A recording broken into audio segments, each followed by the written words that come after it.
6절입니다. 땅 위에 사람 지으셨음을 한탄하사 마음에 근심하시고 이르시되 내가 창조한 사람을 내가 지면에서 쓸어버리되 사람으로부터 가축과 기는 것과 공중의 새까지 그리하리니 이는 내가 그것들을 지었음을 한탄함이니라 하시니라. 그러나 노아는 여호와께 은혜를 입었더라. 아멘.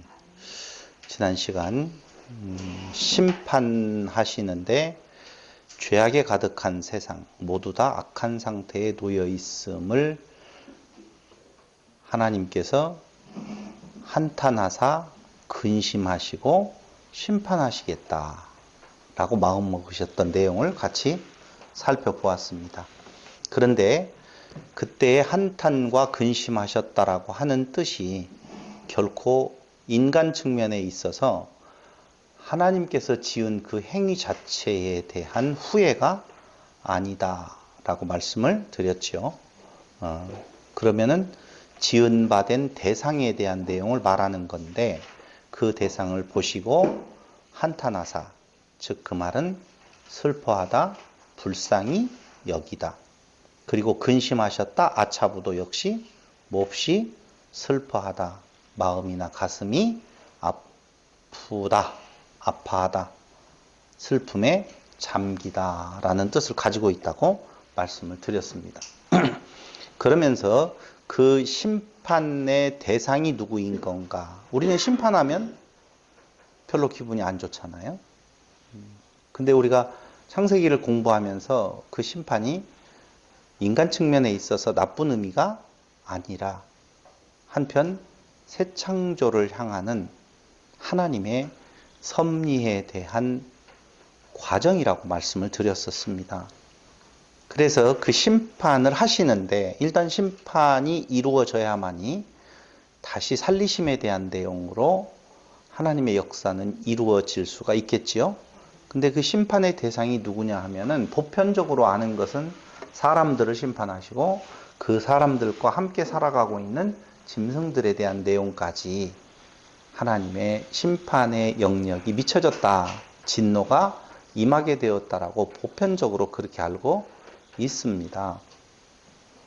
누누이 말씀을 드리지만 지금 우리가 물로 심판하셨다라고 하는 것을 전 세계 온 지구에 미치는 물로 뒤덮인 상태를 말하는 건가? 그 물이라고 하는 개념이 워터의 사건은 분명히 있었겠죠? 워터의 사건은 분명히 있었는데 그 사건을 소재로 해서 그 물 말씀에 대한 내용, 말씀으로 심판을 이루시는 하나님 여호와에 대한 내용을 지금 드러내 보여주고 있다고 보았었을 때에 그 심판이 미치는 대상자들은 짐승에게까지, 애니멀, 짐승에게까지 미쳐졌다라고 하는 것이 보편적인 주장이에요. 근데 저는 그렇게 보지 아니하고 사람의 종류를 지금 말해주고 있다. 거기 심판의 대상에 대해서 말하기를 사람으로부터 가축과 기는 것. 그러니까 7절 잘 보세요. 이르시되 내가 창조한 사람을 내가 지면에서 쓸어버린다. 자, 창조한 사람을 쓸어버린다라고 했어요. 그 창조한 사람과 동물들을 쓸어버리겠다. 이렇게 표현하지 아니하고 사람을 쓸어버리되 끊고 그 다음에 뭐라고 나왔느냐? 사람으로부터 가축, 기는 것, 공중에 새까지 그리하겠다라고 나오거든요. 가축과 기는 것이라고 하니까 또 이걸 우리가 창세기에서 봤을 때 사람이 키우는 짐승, 사람이 키우지 아니하는 들짐승 이렇게 생각을 한단 말이죠. 아니 당시에 처음 창조했었을 때 사람이 키우는 가축이 있었겠어요? 상상을 한번 해본다라고 보면 그런 거 아니잖아요. 사람이 그때부터 키울 가축과 키우지 아니하는 들짐승하고 이렇게 나누는 거 아니거든요. 그러니까 사람을 쓸어버리는데 그 사람 중에서 어떤 사람들, 모든 사람들을 다 그 안에 담아버렸다는 것이 가축과 기는 것, 그리고 공중에 새까지 그리하겠다라고 나오거든요. 여기 물고기 뺐으니까 물고기는 또 살아있겠네요? 아니에요. 다 그 안에 그 범주에 담아서 사람으로서의 종류를 막론하고, 그러니까 하나님의 아들이라고 하는 사람들, 사람의 딸들이라고 하는 사람들, 그 모든 것들의 표현이 바로 사람으로부터 가축과 기는 것, 공중의 새, 이렇게 표현하고 있다는 것입니다. 그래서 짐승 같은 사람이죠. 한마디로 말하면 짐승이 된 사람이라고도 말할 수 있고요. 이걸 다른 말로 이야기하면 땅 위에 사람 지으셨음을 한탄하셨다고 나오잖아요. 그러니까 땅 위에 사람, 땅에 속한 사람이 된 자들, 그런 자가, 그런 자 아닌 자가 한 사람도 없어요. 땅에 속한 사람이 된 자들이에요. 그래서 이게 굉장히 좀 문제가 될 수도 있을 것 같더라고요. 제가 어떤 목사님의 강론을 듣는데, 우리가 자주 이야기했던 흙으로 사람을 지었다고요? 흙 같은 사람을 지었다고요? 흙 같은 사람을 지었다라고 말씀을 드렸잖아요. 그러니까 흙으로 이렇게 손으로 이렇게 토기장이가 이렇게 빚어가지고 사람 모양을 만들었어. 그 코에다가 훅 불어넣었더니 그게 사람이 되었어. 이렇게 생각하는 거, 그럼 하나님의 형상을 따라 지었다는 말인데 그 형상이 그 모양, 그거 아니에요. 그러니까 말씀으로 사람도 짓고 말씀으로 세상을 짓는데 그 지어진 사람의 본래의 그 가치는 흙이에요. 흙 같은 사람이에요. 더 정확하게 말하면 흙 같지도 않은 티끌이었는데 그 티끌을 흙 같은 사람으로, 그래도 좀 모양이 있는 쪽으로 만들었다는 거예요. 더 나은 존재도 아니에요, 사실은. 거기에서 강조해주고 있는 내용은요, 흙 같은 사람을 지었다는 것이죠. 그렇다라고 보면 그 흙 같은 사람 중에서 하나님은 분명히 분리해 내셨었잖아요. 그게 셋이라고 하는 존재, 가장 가까운 곳에서는 셋의 후손들이고 그 셋의 후손들을 하나님의 아들들이라고 표현하고 있고, 그 하나님의 아들들이 흙 같은 존재인 사람의 딸들과 혼인함으로 말미암아 모든 존재들이 땅에 속한 사람이 되어져 버렸다. 이걸 성경은 네피림이라고 이야기하고 용사라고 말하기도 하고 명성이 있는 자들이라고 말하고 있죠. 그런 모든 사람들을 다 어떻게 심판하시겠다. 그 말은 다 심판의 대상이다, 그 말이에요. 심판의 대상이 되었다는 것은 심판의 대상이 된 자들을 하나님께서 정죄하셔서 죽여야만 죽는 것이 아니고, 사람이 된 자, 흙 같은 사람이 된 자, 땅에 속한 사람이 된 그것이 바로 뭐라고요? 죽음이라고 말씀을 드렸잖아요. 그게 왜 죽음이에요? 분리다 라고 말씀을 드렸어요. 생명 있는 자로부터의 분리는 죽은 자예요. 그게. 그 죽은 자를 하나님은 죽었다고 선언하는 것이 뭘로? 물로, 뭘로? 말씀으로 정죄에 이르게 되어지는 거예요. 죽은 것을 확인해 주는 것이 홍수심판이지 죽이는 것이 홍수심판 아니에요.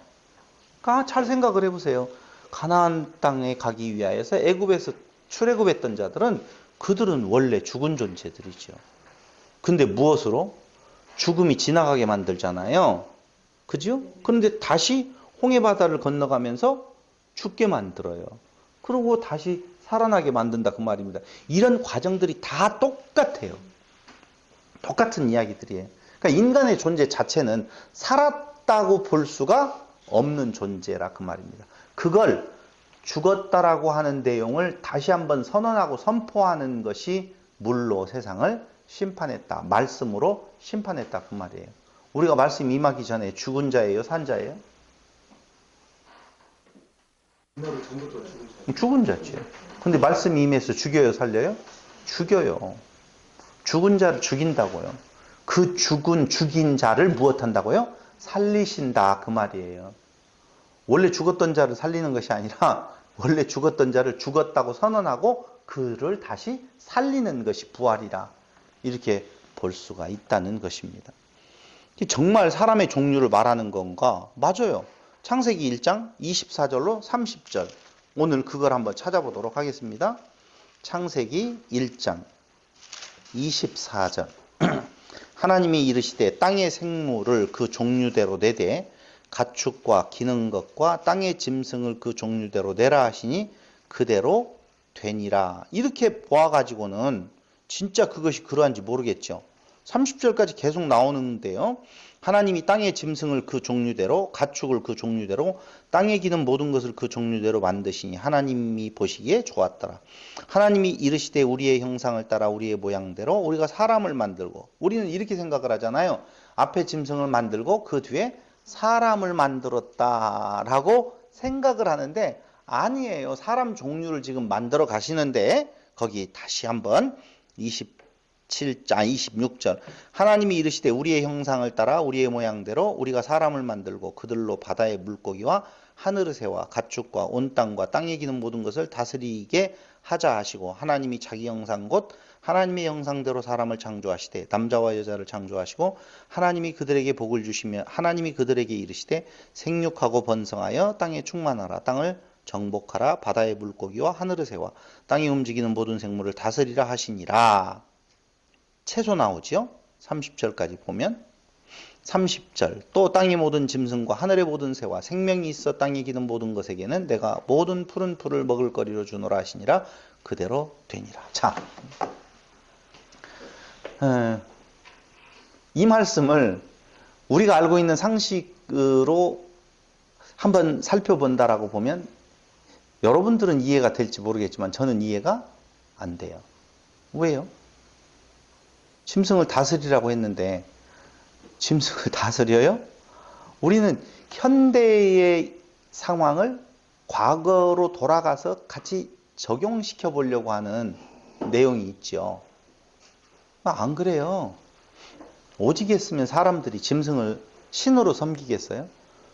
다스림을 받을 대상이 아니라 오히려 그 힘에 있는 모습을 자기들의 신으로 섬길 정도의 인간의 나약한 모습이 적나라하게 드러나는 것이 고대로 가면 갈수록 더 그렇지요.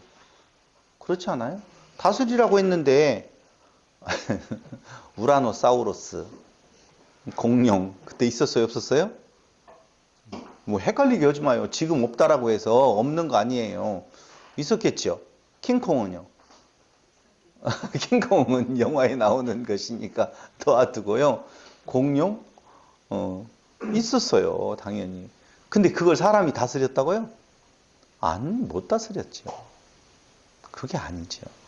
그러니까 그 애니멀들을 다스리라고 하는 것이 아니에요. 물고기 다스려요? 바닷속에 있는 물고기를 어떻게 해요? 상어한테 물려 죽으려고? 그때는 저주가 임하지 않아가지고 상어하고 친구같이 놀았나요? 그럼 다스리는 것이 아니잖아요. 오히려 상어가 봐주는 거네. 고래가 우리를 안 삼키고. 그런 거 아니에요. 그러니까 짐승 사람이 있는데 그 중에서 어떻게 했다고요? 택하였다 그 말이죠. 우리의 형상이라고 하는데요. 우리의 형상은 왜 우리의 형상으로 만들어요? 그리스도와 교회, 하나됨, 하나님과 같이 되게 하시려고 하는 부분에 대한 내용이 있다는, 그들이 다스리는 거라 그 말이에요. 그래서 이스라엘이 어떻게 돼요? 거기가 바로 전 세계를 다스리는, 그때 당시에 이스라엘을 선택해서 모든 민족의 뭐가 되는 거예요? 아버지가 되는 거예요. 거기 아브라함에게 약속해 줬던 내용이 너로 말미암아 모든 민족이 뭘 받으리라? 복을 받으리라. 그게 다스림이거든요. 결론적으로. 그러니까 짐승과 같은 인간 중에서 이제 하나님 되게 하시는 특별한 분리해내는 역사를 창세기부터 이미 이야기를 하고 있는 거예요. 그래서 그 나머지들을 뭘로 본다? 짐승이다. 그럼 여기에서만 가지고는 그 내용을 그렇게 수긍하기가 좀 마음에 좀 걸리지요. 걸리는 것 같아서 한번 안 걸리도록 한 장 더 찾아보겠습니다. 에스겔서 38장 20절.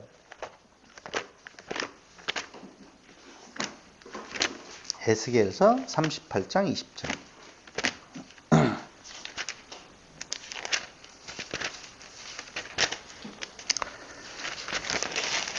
한번 보겠습니다. 20절. 바다의 고기들과 이건 고개 심판에 대한 이야기인데요. 17절부터 한번 보시면 주 여호와께서 이같이 말씀하셨느니라 내가 옛적에 내 종 이스라엘 선지자들을 통하여 말한 사람이 네가 아니냐. 그들이 그때 여러 해 동안 예언하기를 내가 너를 이끌어다가 그들을 치게 하리라. 그날에 곡이 이스라엘 땅을 치러 오면 내 노여움이 내 얼굴에 나타나리라. 주 여호와의 말씀이니라. 내가 질투와 맹렬한 노여움으로 말하였거니와 그날에 큰 지진이 이스라엘 땅에 일어나서 바다의 고기들과 공중의 새들과 들의 짐승들과 땅에 기는 모든 벌레와 지면에 있는 모든 사람이 내 앞에서 떨 것이며 이거 여기까지만 보면 또 사람과 짐승들이 떨 것 같죠? 네? 그러죠? 모든 사람이 내 앞에 떨 것이며 모든 산이 무너지며 절벽이 떨어지며 모든 성벽이 땅에 무너지리라. 주 여호와의 말씀이니라. 그렇죠? 그럼 여기까지만 딱 보고 끝나면 또 헷갈려. 그래서 또 한 절을 더 가도록 하겠습니다. 다니엘서 2장 38절. 다니엘서 2장 38절.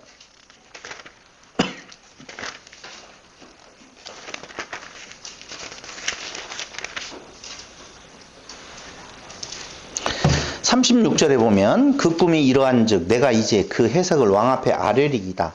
왕이여 왕은 여러 왕들 중의 왕이시라.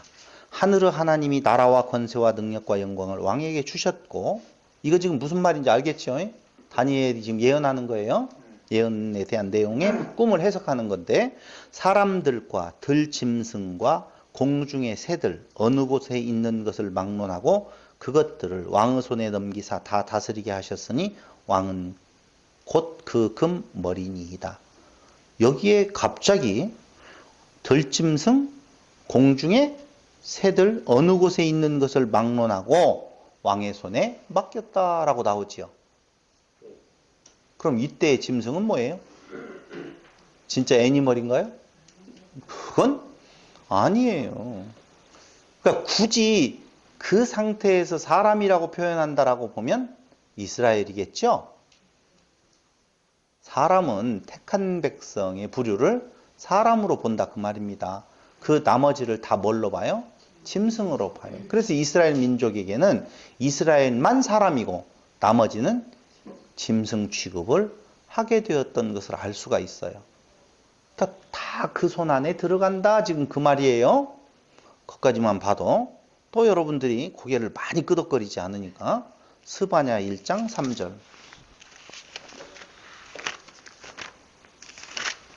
스바냐 1장 3절.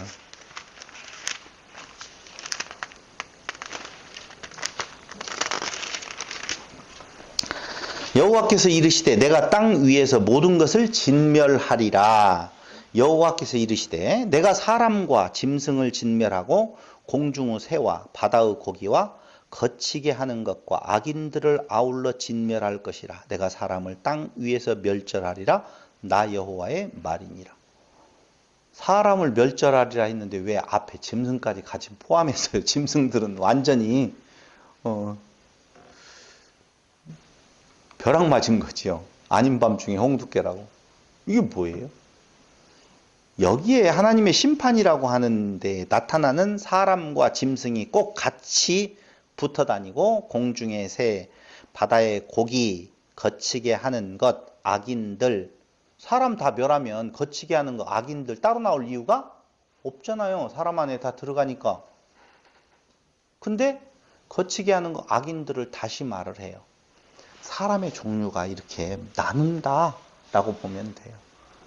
그럼 우리가 지금 6장에서 이야기하고 있는 것처럼 하나님의 아들들, 사람의 딸들, 그것이 하나 되어서 마이너스 요인, 네피림이 되었으니 모두 다 멸망시키겠다. 그게 오늘 사람과 사람의 딸들에 속하고 있는 짐승, 물고기, 새 다 들어간 거, 악한 자 여기에 다 그쪽에 들어가는 거예요. 그럼 또 거기까지만 또 보면 서운하잖아요. 신약을 한번 또 보겠습니다. 마태복음 7장 6절.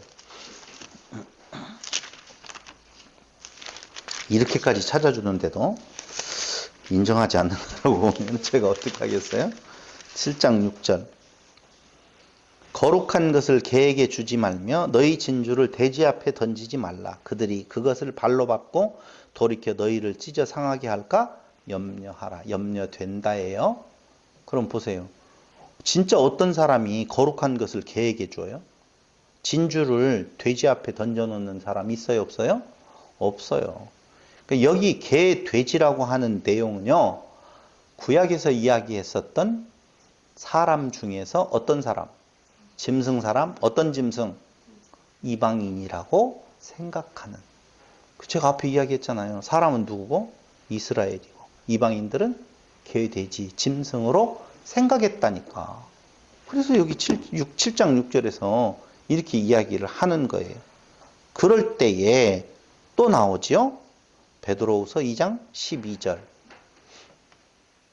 그러니까 이제 개도 주인의 상에서 떨어지는 부스러기를 먹을 수 있습니다. 뭐 이런 말을 하잖아요. 그 자기를 개로 고백해요. 그게 지금 창세기에서부터 시작되어진 세상을 멸하겠다라고 할 때에 그 심판의 대상이 되는 짐승들이나 물고기나 새들도 다 사람 종류 중에 그 종류를 말하는 거다라고 보시면 되고요. 베드로후서 2장 12절.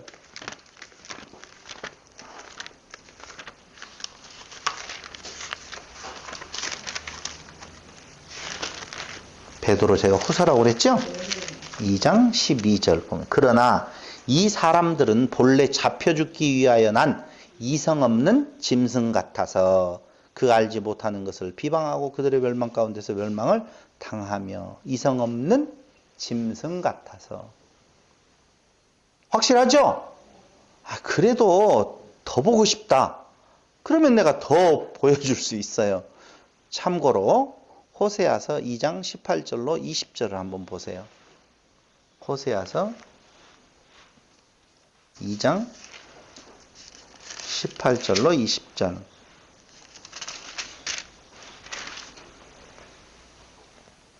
그날에는 내가 그들을 위하여 들짐승과 공중의 새와 땅의 곤충과 더불어 언약을 맺으며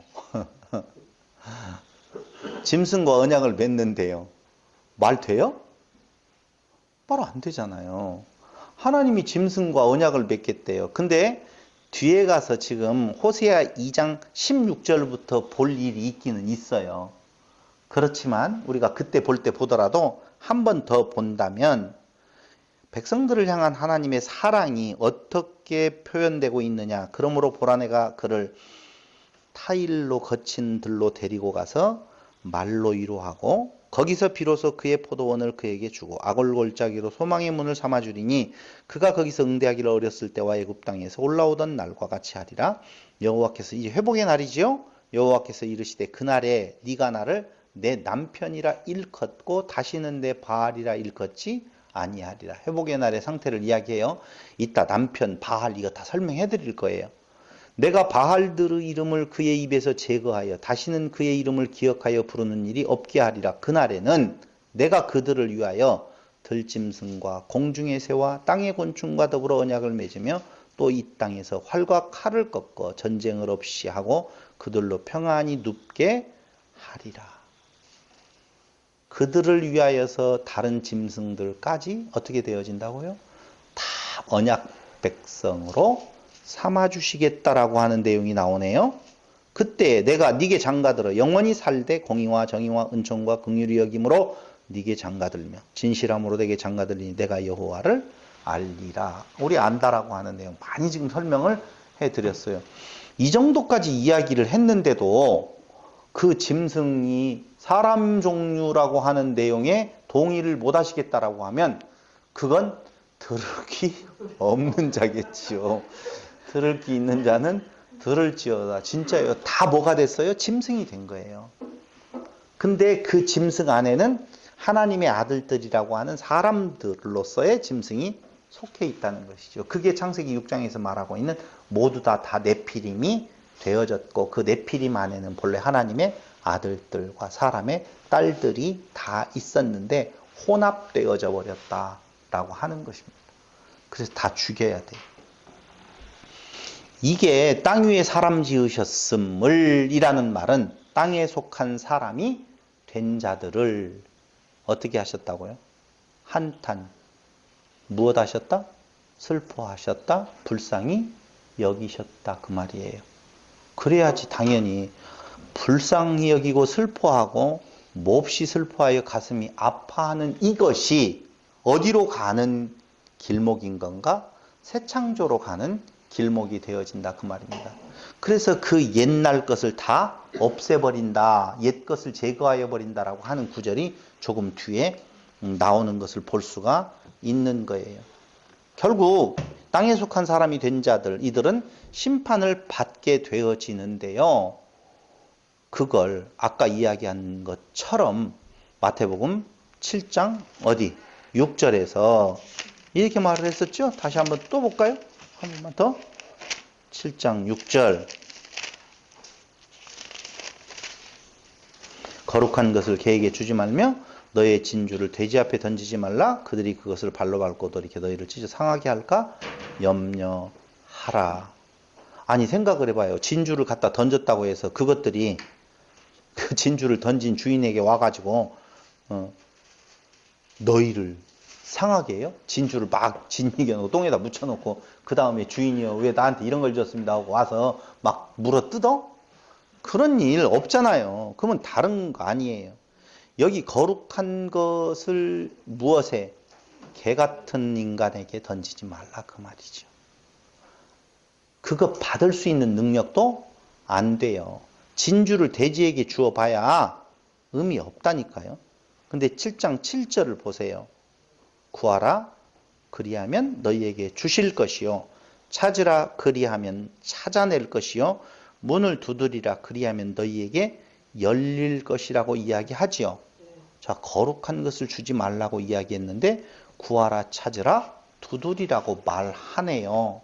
그럼 여기에서 구하고 찾고 두드려야 될 대상이 바로 무엇이냐라고 하면은 뭐예요? 예수라고 어디 나와 있어요?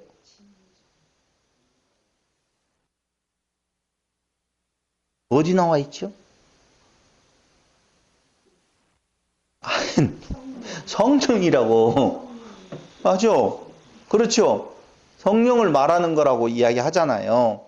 성령이에요. 구하라 찾으라 두드리라. 그건 무엇을 말하는 것이다고요? 성령이라 라고 이야기하잖아요. 근데 그 성령이 바로 무엇이다? 은혜다. 그게 뭐예요? 선물이다 라고 하는 내용이에요. 개도 주인의 상에서 떨어지는 부스러기를 먹을 수 있지 않습니까? 라고 한 여인의 고백을 우리가 잘 생각을 해본다면 알 수가 있죠. 자, 더 정확하게 요한복음 14장 20절 한번 보세요.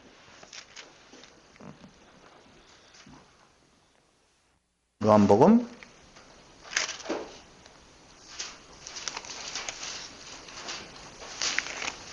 '몇 장이라고 그랬어요? 14장 6절. 20절.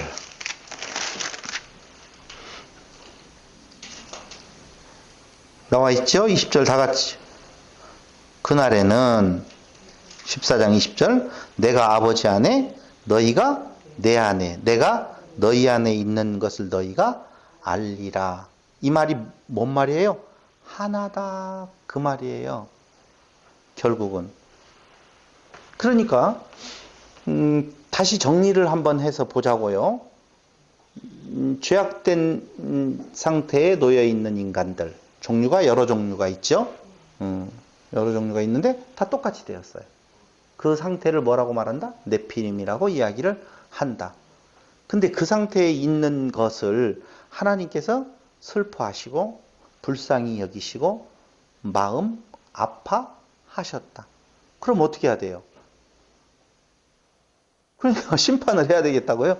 그러니까 우리는 심판을 굉장히 나쁘고 좋지 않은 걸로 생각을 하시는데 심판은요, 티끌을 하나님 되게 하시는 하나님의 사랑의 섭리라고 보시면 돼요. 그럼 그렇게 되어지려면 어떻게 그 길이 가져야 될 것인 건가?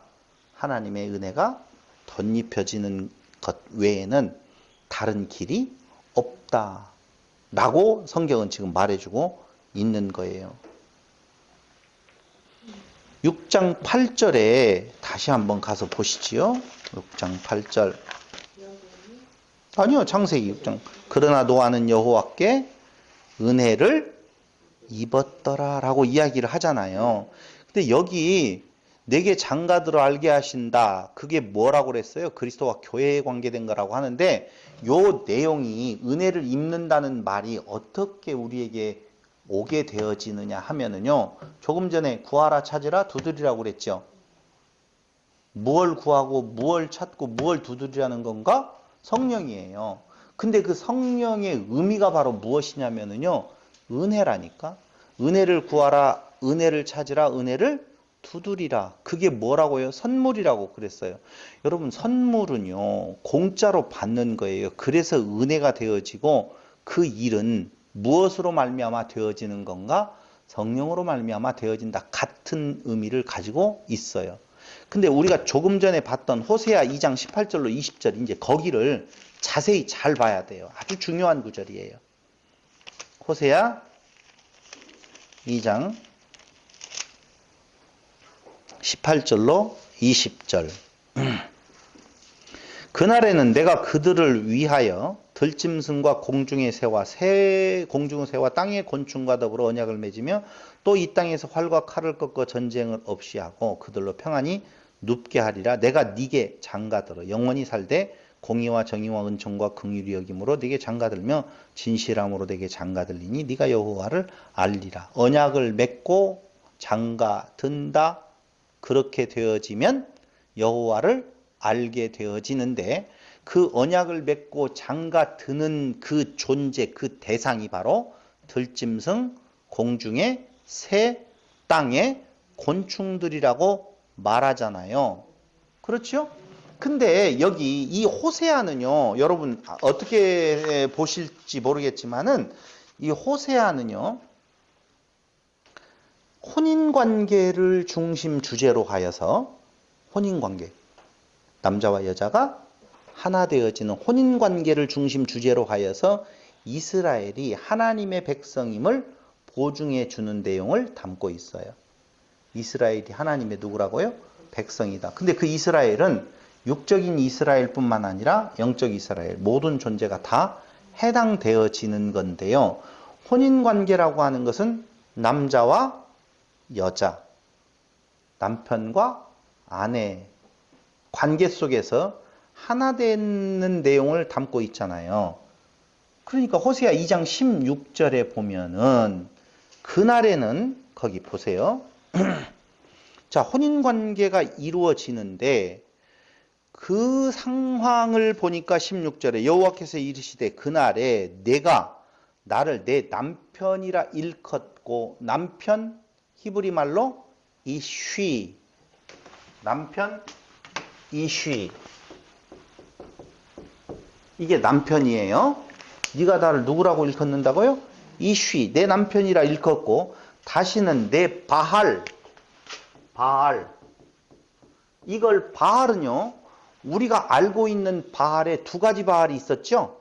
첫 번째 바알은 1166번 바알이 있고, 두 번째 바알은요 1167번 바알이 있는데, 요 바알은요 1180번 바알이에요. 바알이라 일컫지 아니하겠다라고 하는 것이 1180번 바알이라니까. 근데 정확한 발음을 해보면요, 요 1180번은 바알이라고 하지 아니하고 바알리,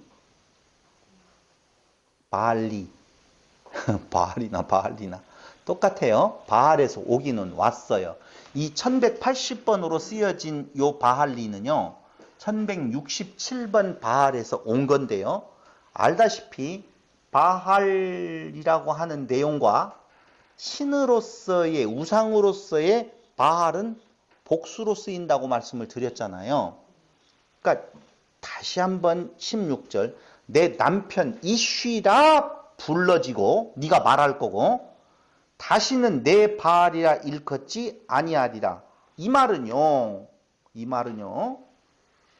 누구를요? 하나님을 뭘로 불러요?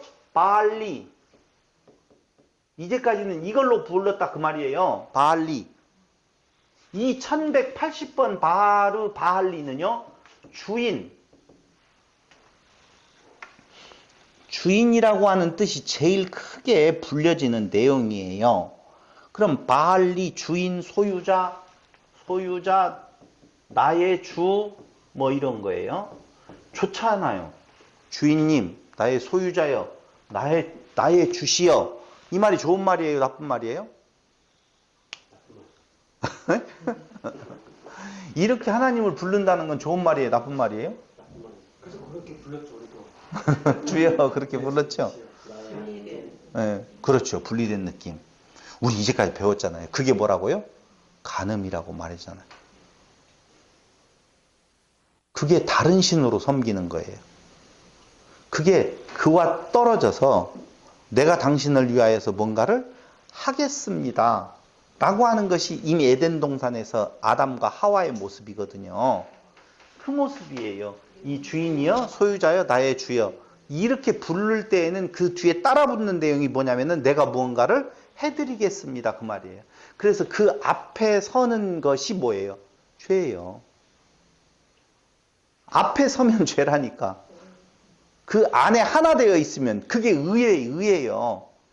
그게 은혜라니까. 그 은혜가 어떻게 지금 접목되어지고 있느냐라고 하면은 네가 나를 남편, 이쉬. 그럼 여자는 뭐라고 부르죠? 이샤, 이쉬. 여자라 하고 남자에게서 갈비를 취해가지고 어쨌든 이샤, 여자라 하리라라고 하는 내용일 때에 그 의미가 복음적인 의미라고 말씀을 드렸잖아요. 이게 남편과 아내라고 하는 존재로 있으면 둘이 아니라 무엇이라고요? 하나다라고 계속 이야기했어요. 그래서 요한복음 14장 20절 아까 읽어봤잖아요. 아내, 네가 내 아내, 내가 너 아내, 내가 아버지 아내, 아버지가 내 아내라고 하는 그때가 어느 때냐면요. 성령이 임하신 때예요. 그러니까 구하라 그 말이에요. 찾으라, 두드리라. 성령이 임하신 때에 네가 나와 나가 네와 나와 아버지와 아버지가 나와 하나가 된 상태, 그걸 뭐라고 말하느냐? 의로운 상태다. 그렇게 말하는 거라니까요. 그러니까 은혜를 입었다라고 하는 말은 성령의 임하심에 대한 내용을 다른 것으로 표현하는 것이 바로 은혜를 발견하다. 그런 의미예요. 그러니까 바알, 그날에는 하나님 여호와를 남편이라고 부르지 바알리라고 일컫지 않는다 그 말이죠. 창세기 2장 22절을 참조해 보시면 우리가 알 수 있는데요. 성경은 아담과 하와의 혼인잔 관계로 시작하여서 그렇죠? 그 2장 22절에 23절 보면 나오잖아요. 무슨 관계에 대한 내용이에요? 한 남자 한 여자 이슈야 이샤가 만나서 한 몸을 이루게 되어지는 것으로 시작했다라고 보면 요한계시록에 가보면은 어린 양의 혼인잔치 나오잖아요. 그건 그리스도와 교회에 관계된 이야기예요. 간음이라고 하는 것은 여기에서 벗어난 것이 간음이라 그렇게 말씀을 드렸거든요. 그게 간음이 뭐예요? 하나님의 아들들이 사람의 딸들의 아름다움에 미혹되어지는 것이 간음이에요. 그러니까 그리스도 말고 그리스도 외에 다른 것을 아름답게 보아서 그쪽으로 미혹되어지는 것. 이렇게 말하면 우리는 이원론적으로 생각을 한다니까.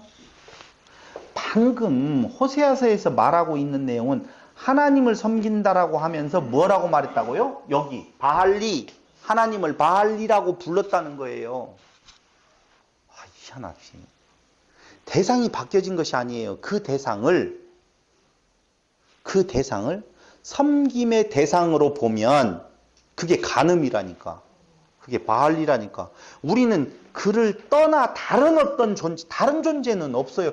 바알들이라고 하는 신은 없다니까요. 없는데 내 마음에 하나님 여호와를 잘 섬기겠다라고 덤비는 것이 하나님을 뭘로 부르는 거? 바알리. 주인이여. 근데 우리는 주인이 아니라 내 남편, 나네? 이게 이게 교만한 것 같잖아요. 아니에요, 그게. 이제 조금 이따 이야기할 거예요. 구원이 어떻게 이루어지는 건가에 대한 내용을 말씀을 드릴 건데요. 맞아요. 간음이라고 하는 것, 호세아서를 통하여서 정확하게 말씀을 드린다라고 보면 창세기 1장으로부터 시작해서 요한계시록 마지막 장까지에 있어서의 죄라고 하는 것은 흔히 윤리와 도덕적으로 못된 짓거리를 한 것이 아니라 선악을 하는 선악지식나무로 먹는 거라든가 지금 여기에 호세아서에서 이야기하는 하나님을 바알이라고 내가 주인, 내가 그를 주, 섬기는 자, 섬겨야 될 대상으로서 나의 소유자다 라고 바라보고 행하는 모든 것들이 다 간음하는 행위요. 그게 짐승 같은 사람이 되어지는 거예요. 정말 다른 이야기잖아요. 엄청나게 다른 이야기. 우리는 윤리와 도덕으로 잘못 살아가는 것이 간음하는 것이라고 생각을 하고 못된 짓거리 하는 것, 살인하는 거라고 생각을 했는데 그게 아니라고 하는 내용은 수도 없이 말씀을 드리고 있어요. 십계명 다시 한번 들어가서 말씀을 드릴 거예요. 십계명만 잘 풀어지면은요 모든 것이 다 풀어진다라고 보셔도 돼요. 언젠가 십계명 특강을 한번 또 해야 되겠죠. 그게 율법의 전체니까 내용으로 본다라고 보면 이러한 상태에 있는 그 심판의 대상들 거기 안에는 노아도 다 들어있다라고 하는 거예요. 노아는 어떻게 그 심판의 대상에서 구원함을 받았느냐? 어떻게 받았어요? 은혜로. 근데 은혜를 발견했다라고 나오거든요. 그러나 노아는 여호와께 은혜를 입었더라 이렇게 나오죠. 근데 제가 여기 분해 대조 성경에서 보니까 그 문장이 어떻게 되어 있냐면요. 아도나이 베네 헨 마차 베 노하흐 이렇게 되어 있어요. 아도나이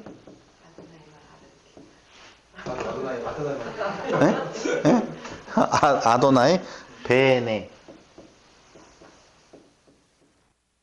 마차 헨 마차 여기에 이제 노아가 나오죠. 베노아흐. 이 문장이 이렇게 쓰였다고요. 글자로만 쓰여 있어요. 틀림없이. 그러면 아도나이는 뭐 아도나이 여호와를 아도나이로 표현하잖아요. 베네라고 여기 되어 있죠. 여호와께라는 말이 베네 이 단어를 쓰고 있거든요. 여기 뭐라고요? 께. 여호와께 헨 은혜를 마차 뭐예요? 노아는 여호와께 은혜를 입었더라. 지금 그 말이거든요. 아 됐죠? 아 무자 우리 저기에 히브리서까지 써버리면 이제 우리는 신학교 박사님이 되는데 그렇게까지는 할 수 없고. 그럼 이 베네라고 하는 단어는 무엇을 말하는 건가? 여호와께라고 할 때 여기는 아인의 연계형이에요. 그러니까 베네라고 하는 단어는 아인이라는 말의 연계형 같은 뜻을 가지고 있어요. 같은 말이에요. 아이는 아이 어린아이가 아니라 눈 그 말이거든요. 그거 비슷하죠? 네. 비슷하죠?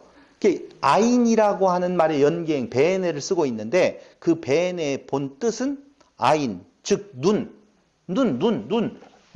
아이 눈이라니까 이 눈이에요 눈. 그러니까 여호와의 눈에서 눈 안에서 그 말이에요. 노아는 여호와의 눈에서 무엇? 은혜를 무엇했다? 마차 발견했다. 은혜를 입었다. 그 말이잖아요. 지금 그대로 지금 성경대로 나오면 입었더라 이렇게 나오잖아요.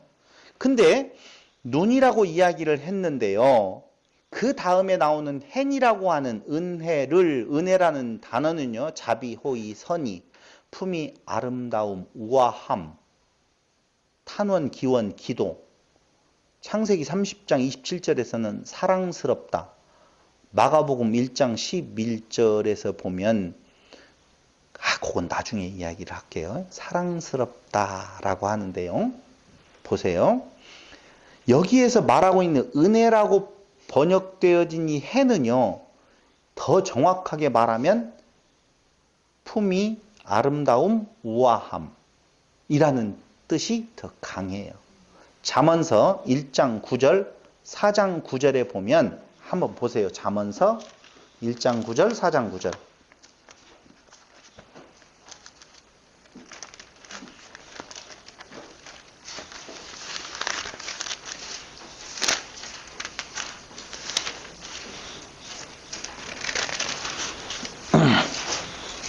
이는 내 머리에 아름다운 관이요 내 목에 금사슬이니라 라고 할 때 아름다움이라는 말이 hen이라는 단어를 쓰고 있어요.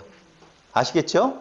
hen, 아름다움. 4장 9절에도 보면은요, 그가 아름다운 관을 내 머리에 어떻게 씌웠다고 나오죠? 두었다고 나오죠? 그때의 그 아름다운 관이라는 단어에 hen이라고 하는 단어를 쓰거든요.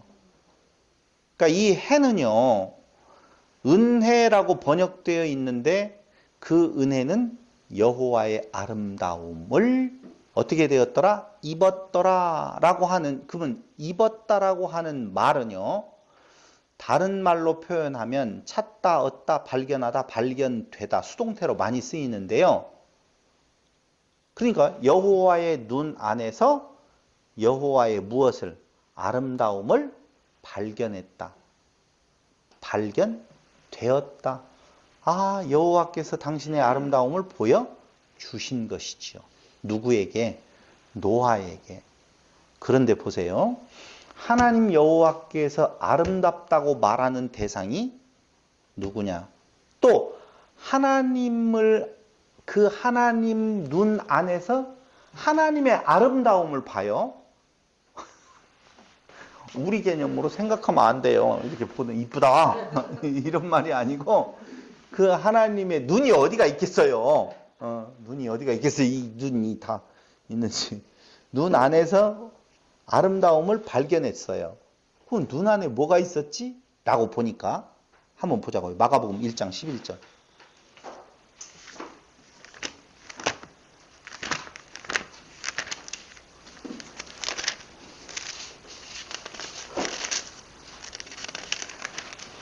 (1장 11절) 하늘로부터 소리가 나기를 너는 내 사랑하는 아들이라 내가 너를 기뻐하노라 하시니라. 너는 내 사랑하는 누구라? 아들이라. 그러니까 사랑스럽다라고 하는 창세기 30장 27절에 대한 내용으로 받아온다면 여기 사랑한다라고 이야기할 때에 그 누구만 여호와 눈 안에 있는 누구만 그리스도만 사랑스러운 아름다운 거예요. 우리는 자꾸자꾸 좀 이원론이라니까 너와 내가 떨어져 있어요. 지금 봐봐요. 노아가 여호와의 눈에 있는 아름다움을 발견한 거죠. 발견한 거잖아요. 입었잖아요. 그 입었다는 말이나 발견했다는 말이 똑같다니까요. 그럼 보세요. 이 노아가 발견한 거예요? 여호와가 발견한 거예요? 네가 나고 내가 너고 라고 이야기 되었죠. 우리 지금 쉽게 이해가 가고 있는 줄로 저는 알고 있어요. 문장으로 보거나 일반적인 우리 언어학적인 개념으로 보면 노아가 여호와의 눈에서 아름다움을 발견했다라고 지금 보여지잖아요. 죽은 노아가 보기는 뭘 봐요? 그런 거 없다니까요. 은혜를 입는 거라고 하는 건 발견되어진 거예요. 발견되어진 거예요. 근데 노아가 본 그 눈의 어떤 아름다움은 누구예요? 그리스도예요. 그리스도라니까. 왜요? 여기 내 사랑하는 아들이라 라고 이야기할 때 그 여호와 안에는 누가 있어요? 그리스도가 있는데 그 그리스도를 내가 발견한 것 같은데 그 내가 발견할 수 있다는 것 자체는 발견되어졌다는 거고 그 발견되어졌다는 것은 나를 그 안에 담아버렸다는 거라니까. 그래서 여호와 하나님께서 노아가 여호와 하나님의 은혜를 발견한 것이 아니라 여호와 하나님께서 노아를 발견하신 거예요. 근데 그 발견했는데 그 안에 뭐가 있었어? 그리스도가 있었어. 그래 내 사랑하는 자라고 발견한 것이 그가 은혜를 입은 것. 그가 그 눈 안에 그리스도를 발견한 거, 아름다움을 발견한 거예요. 정말 이게 뭔 뜻이냐 이게. 이렇게 제가 설명을 다시 해드리도록 하겠습니다. 노아는 여호와의 눈에서 아름다움을 발견했다. 이렇게 한 단계 들어가면 그렇게 나와요.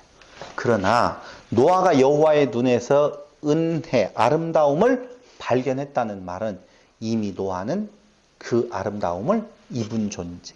무엇이 그 안에 들어가 버렸다고요? 그리스도가. 그리스도가 그 안에 들어갔다는 말은 뭔 말이에요? 하나다 그 말이에요. 그러므로 구원은 어느 때 이루어지는 건가? 그리스도가 되어져야만, 그리스도만 구원받는 거예요. 그리스도가 되지 못하면 구원함은 없어요. 왜요? 아름답지 못하기 때문에 그러는 거예요.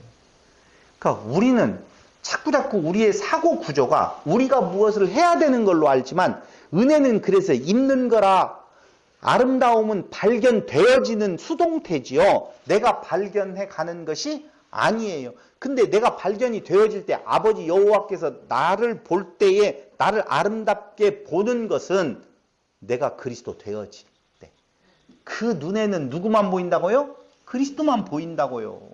그러므로 둘로 되어져서 내가 여호와를 섬긴다든가 내가 그리스도를 섬기는 존재가 되어지면 나는 떨어져 있어서 여호와 하나님의 눈에는 안 보여요. 근데 오늘날에는 자꾸 그걸 어떻게? 섬기라. 잘 해봐라. 열심을 내봐라. 떳떳한 구원을 받아야 된다. 라고 가르치고 있는 이 무서운 현실이 우리 앞에 놓여져 있다. 그 말입니다. 목사님, 그 노하우와 배 노하우는 다른 건가요? 아니요. 그 문장에 쓸 때 어떤 형태로 쓰이느냐에 따라서 노하라는 말이에요. 그래서 이런 말들을 문장 그대로 하면은요, 안 돼요, 잘. 예. 우리는 더 몰라요. 그러니까 원형만 따서 노아, 배 노아든지 뭐 앞에 뭔 다른 노아든지 간에 노아만 따면 돼요. 문장의 변화를 따라서 뭐가 붙느냐 안 붙느냐 그런 의미니까 그건 별 의미가 없이 보아도 돼요. 너무 복잡해서 안 돼요. 그럼 노아는 여호와의 눈에서 아름다움을 발견했다 보다 라고 하는 내용, 자 한번 보세요. 여기 이 본다라고 하는 것, 자 노아가 여호와의 눈에서 은혜를 발견했다 그 말이죠. 입었더라, 발견하다라고 했잖아요. 근데 이 보다라고 한, 발견했다라고 하는 단어하고는 틀리지만, 다른 단어지만 스트롱코드 7200번에 보다라고 하는 단어가 있어요. 그게 라아라고 하는 단어인데요. 이게 아주 중요해요. 잘 보세요. 6장 2절에 보면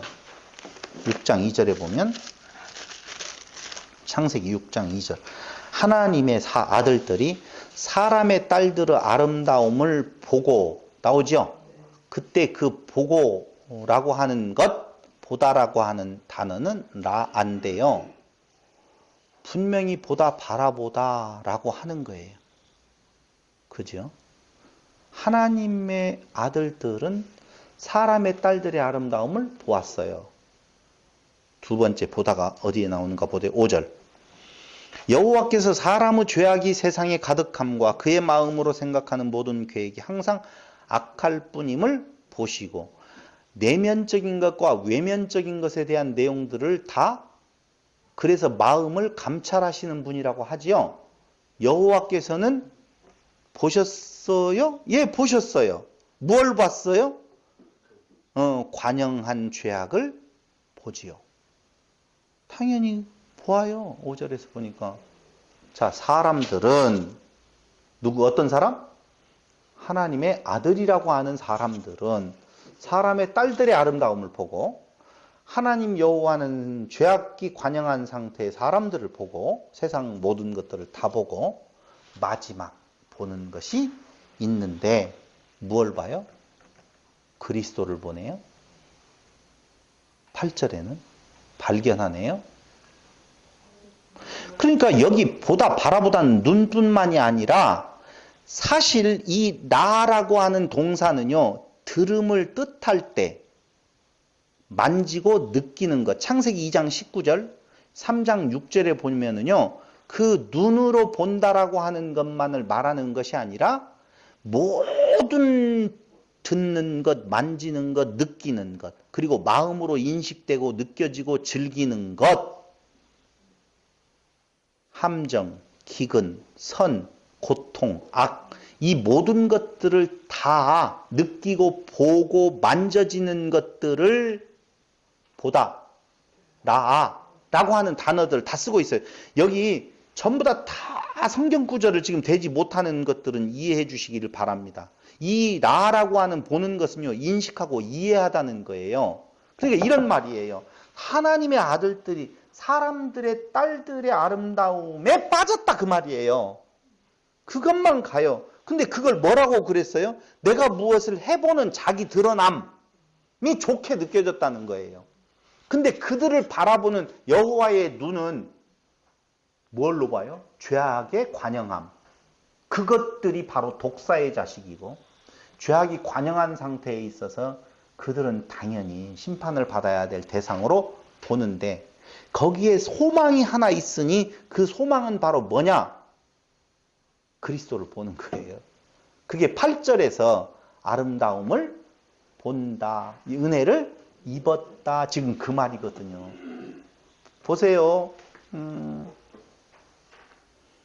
내가 그리스도, 그리스도는 나, 하나님이 그리스도, 그리스도는 하나님이에요. 그럼 내가 너희 안에, 너희가 내 안에 하나 되었죠. 그리스도가 하나님 안에, 하나님이 그리스도 안에 하나 되었죠. 모두 다 하나죠. 그럼 뭘로 통일이 되었어요? 그리스도라고 하는 내용에서 만났어요. 여기에서 만난다니까. 그러니까 나도 보고 여호와도 봐요.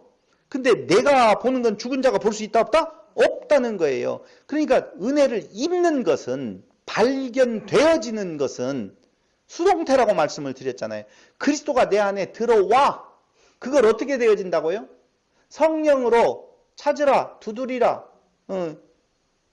구하라, 찾으라, 두드리라 라고 하는 내용은 내가 그것을 어떻게 해보겠다는 말이 아니라 그게 은혜가 되어져서 그리스도가 나에게 침노에 들어오면 나는 없어져 버리고 그리스도만 남아있어요. 그리스도만 남아있어서 그리스도가 여호와와 뭐가 되어진다? 하나가 되어진다 라고 할 때 그것을 은혜를 입은 것, 은혜를 발견한 것, 은혜가 발견되어진 것. 누구의 힘이에요? 여호와 하나님의 역사요. 오직 여호와 하나님의 섭니다 라고 하는 내용입니다. 여기 그 내용은 지금 8절까지의 결론을 한번 맺어보도록 하겠습니다. 첫 번째, 뭐가 있었고? 네피림이 있었고, 하나님의 아들들과 사람의 딸들은 다 네피림이 되어졌어. 용사, 명성이 있는 자가 되어졌어요. 모두 다 누구까지 포함해서? 노아와 8 식구 다 포함해서 똑같이 되어졌어요.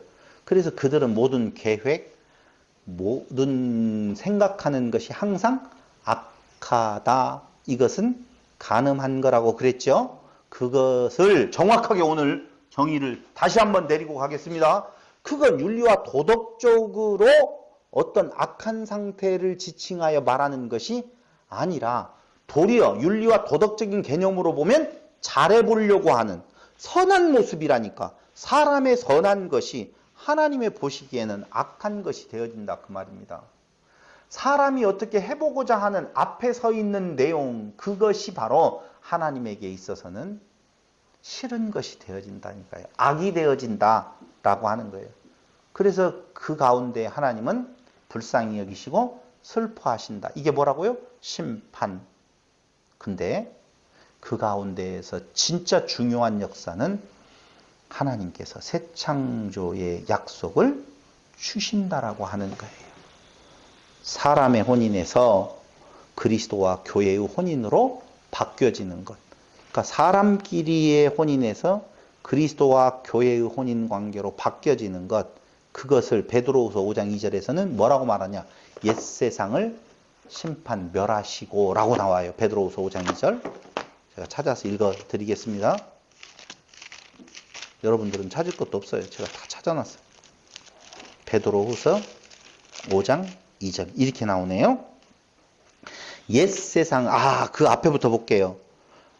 그들이 탐심으로써 지어낸 말을 가지고 너희로 이득을 삼으니 그들의 심판은 옛적부터 지체하지 아니하며 그들의 멸망은 잠들지 아니하느니라. 하나님이 범죄한 천사들을 용서하지 아니하시고 지옥에 던져 어두운 구덩이에 두어 심판 때까지 지키게 하셨으며 옛 세상을 용서하지 아니하시고 오직 의를 전파하는 노아와 그 7 식구를 보존하시고 경건하지 아니한 자들의 세상에 홍수를 내리셨으며 라고 나오죠.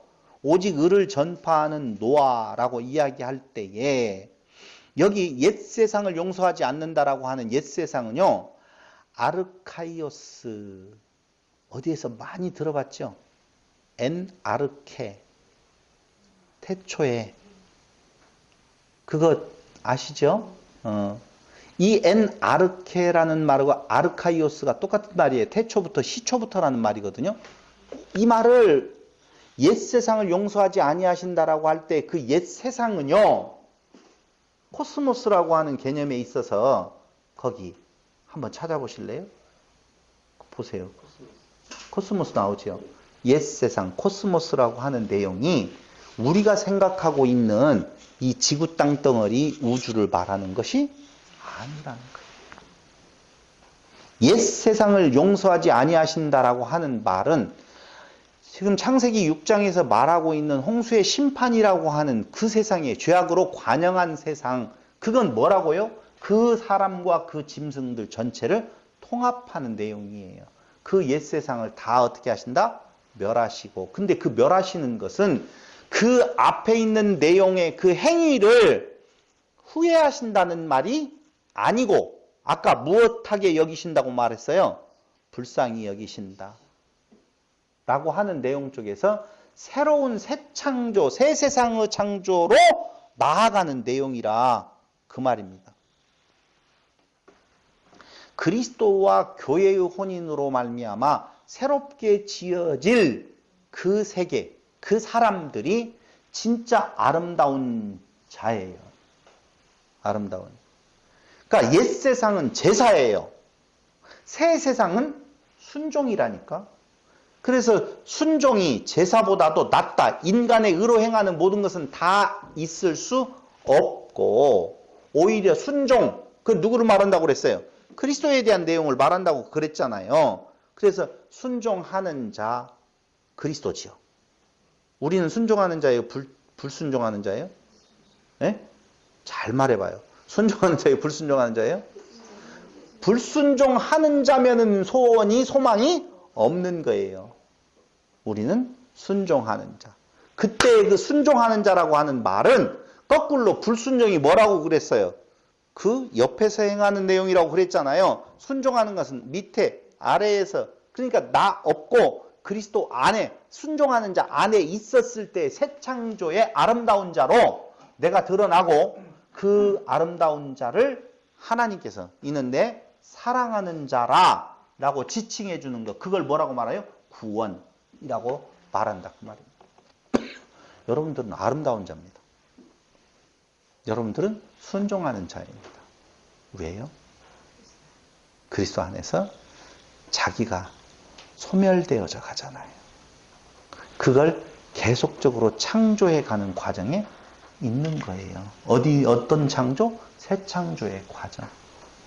인간의 행위로 말미암아 의롭다함을 얻을 육체가 없다는 말은 인간이 스스로 아름답게 되어질 수 있는 길은 없어요. 그 자체로 이미 흙이요, 티끌이요, 죽은 자라 그 말입니다. 그래서 우리는 이제 인간의 행위를 통하여서 의롭게 되어지려고 하는 모든 시도를 내려놓고 오직 그리스도만이 나의 신랑이라고 하는 그 고백, 그 자체, 그것이 우리를 아름답게 보는 한 은혜를 입은 존재가 되어지는, 내가 그리스도를 아름답게 보는 것은요, 그 그리스도가 내 안에 이미 있다는 말이에요. 왜 이뻐요? 왜 이뻐요? 자식은 내 것이니까 그냥 이쁘지요. 아내와 남편이 서로 이뻐. 그럼 하나지요. 미워. 둘이죠. 같은 한 이불 속에 있는데 이미 동상이몽. 둘이에요, 분명히. 근데 왜 이뻐요? 모르는 사람이 둘이 만나가지고 이뻐요? 이쁘세요? 저는 그런 생각을 가끔 해본 내용이 뭐냐면요. 첫눈에 반하지 않는 결혼은요, 그건 사랑으로 결혼하는 것이 아니다라고 하는 생각이 들어가요. 복음에 대한 내용에 한번 비추어 본다라고 보았었을 때, 왜 첫눈에 반하지 않는 것이 사랑이 아니다라고 첫눈에 반하셨군요. 그게 그 말을 하려고 자꾸 엉뚱한 데로 가지 말고요. 참 이쁘게 보여요. 그냥 이쁘지요. 그냥 좋지요. 그냥 반했다는 말. 이게 참 저는 그림자적으로 좀 의미가 있다라고 하는 생각은 들어가요. 왜 우리를 이쁘게 봐요? 그냥 이뻐요. 하나님께서 우리를 왜 이쁘게 보냐고요. 그게 첫눈에 반했다는 의미군요. 그런 의미예요. 그냥 이쁘니까 처음부터 끝까지 이뻐요. 사람이요, 어떻게 이쁠 수가 있어요? 절대 이쁠 수가 없거든요. 무슨 아름다움이 사람에게 있어요? 없다니까요. 게 아니라 경험해서 가는 것은요, 내가 노력하는 것이고요, 정으로 사는 것이고요, 그렇게 해보자라고 하는 건데요, 그냥 이쁘대요. 아기가 싸놓은 똥도 이쁘다고 그러잖아요. 그냥 내 것이니까 이쁘다니까. 아니, 손가락 잘라졌어도 이쁘다니까. 이게 이렇게 귀엽게 생겼냐? 왜? 내 것이니까 그렇다 그 말이에요. 그러니까 하나님께서 내 것이라고 지칭, 하나 되어진 그리스도, 하나 되어진 우리가 그리스도 안에 없으면 어떤 조건을 행함으로 인하여서도 이쁠 수가 없다는 거예요. 저는요, 결혼이라고 하는 건 이 세상에 단 한 건밖에 없다고 생각을 하세요. 사랑은. 모든 사람에게 있어서 사랑은 하나밖에 없다고 생각을 해요. 안 그래요? 아니, 세상에 이쁜 사람을, 여자들 중에서 이쁜 사람 다 비교해서 한 사람만 뽑아야 되겠죠? 이해가 안 되는가 봐요. 남자들 중에서 멋있는 사람 뽑으라고 할 때 딱 한 사람만, 최고 멋있는 사람 한 사람만 뽑아야 될 거 아니에요. 왜 이렇게 어렵냐? 남자들 컨센서스를 해가지고 제일 멋있는 사람 한 사람, 제일 이쁜 여자 하나, 모든 여자들이 다 이 남자만 볼 거 아니에요. 진짜 이쁜 것을 본다고 하셨을 때 모든 남자들이 이 여자만 볼 거 아니에요. 그럼 그 중에서 그 남자와 그 여자가 하나만 결혼하고 나머지는 다 결혼 못하지. 왜? 계속 이쁜데 그 남자, 그 여자만, 계속 그 남자만 멋있는데, 근데 수도 없이 많은 결혼이 이루어지잖아요. 안 이쁘지만, 두 번째로 이쁘지만, 10번째로 이쁘지만, 어떻게 차지할 것이 내 차지가 아니니까 그냥 우리 좀 모자란 사람끼리 삽시다? 그건 결혼이 아니라 그 말입니다.